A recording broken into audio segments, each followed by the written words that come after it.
Good morning student. ये class 10th के history का पहला लेसन है जो आपका यूरोप में राष्ट्रवाद का उदय, यानी कि यूरोप में राष्ट्रवाद का उदय कैसे हुआ। ठीक, तो यानी कि राष्ट्रवाद के बारे में पढ़ना है।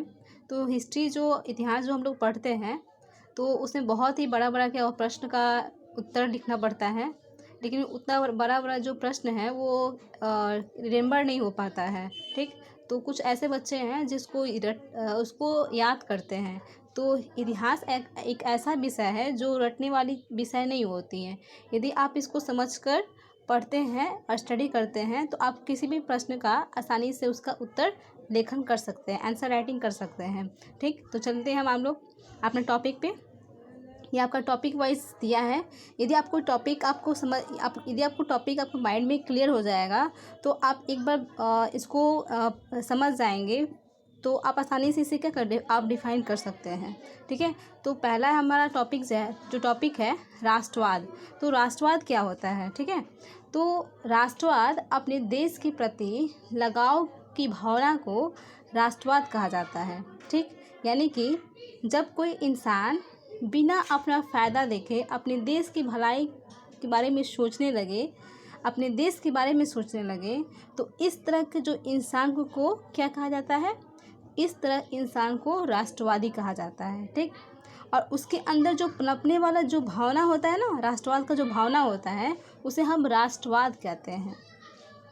ठीक, यानी कि अब तो सवाल उठता है कि आखिर वे कौन से लोग थे जिनमें इस तरह की जो भावना सबसे पहले जागी थी, यानी कि राष्ट्रवाद की भावना सबसे पहले जागी थी। कब जागी थी, कहाँ के लोगों में जागी थी और क्यों जागी थी। ठीक, यदि आप इस सब सवालों का जवाब जानना चाहते हो तो हमें जाना पड़ेगा आज से कुछ 100 वर्ष पहले, जब जमाना था किसका?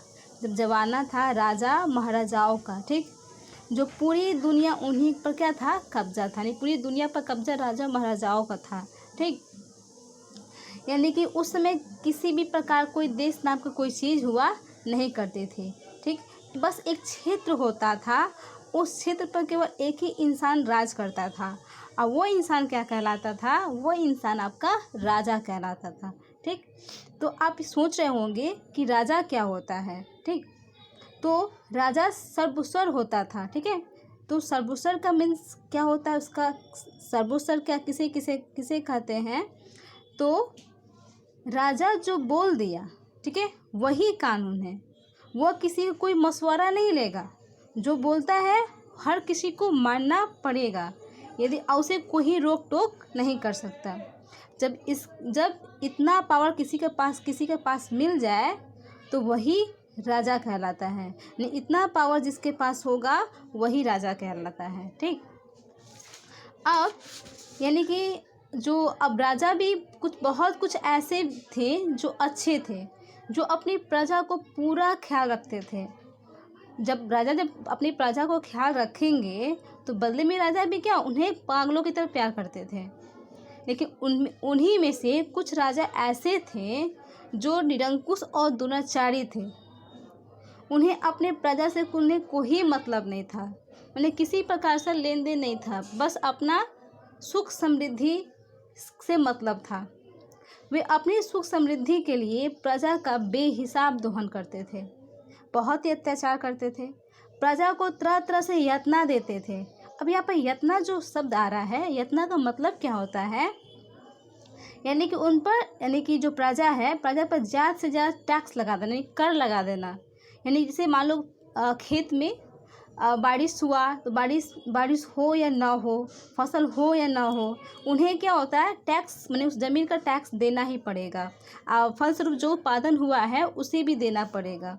ठीक, बहुत ही सताते थे प्रजा लोग को। तो प्रजा भी क्या हो गई थी? बहुत ही उन लोग से त्रस्त आ गई थी, बहुत ही उन लोग को अत्याचार को देखकर बहुत ही प्रजा भी क्या बहुत ही त्रस्त आ गई थी, जिसे पूरी दुनिया तकरीबन इस तरह का राजा राज्य करते थे। ठीक है, यानी कि ऐसे ही पूरी दुनिया में राजा क्या करते, हर जगह अपना राज्य करते थे। ठीक है, तो प्रजा भी जब उस समय क्या कर सकती थी? प्रजा भी कुछ नहीं कर सकती थी।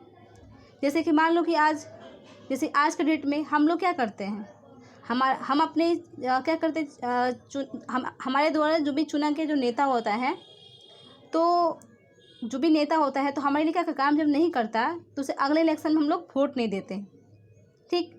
लेकिन उस ज़माने में ऐसा कुछ नहीं था।